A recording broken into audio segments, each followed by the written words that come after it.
الرحیم۔ نماز عید کا مسنون طریقہ۔ رسول اللہ صلی اللہ علیہ وآلہ وسلم نماز عید پہلے ادا کرتے اور خطبہ بعد میں دیتے۔ ہم سے سعید بن ابی مریم نے بیان کیا، انہوں نے کہا کہ ہم سے محمد بن جعفر نے بیان کیا،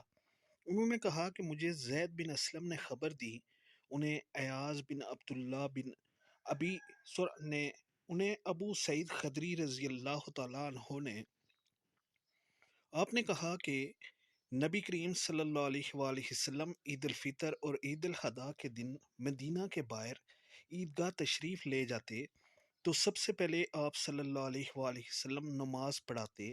نماز سے فارغ ہو کر آپ صلی اللہ علیہ وآلہ وسلم لوگوں کے سامنے کھڑے ہوتے، تمام لوگ اپنی صفوں میں بیٹھے رہتے، آپ صلی اللہ علیہ وآلہ وسلم انہیں وعظ و نصیحت فرماتے، اچھی باتوں کا حکم دیتے، اگر جہاد کے لیے کہیں لشکر بھیجنے کا ارادہ ہوتا تو اس کو الگ کرتے، کسی اور بات کا حکم دینا ہوتا تو وہ حکم دیتے، اس کے بعد شہر کو واپس تشریف لاتے۔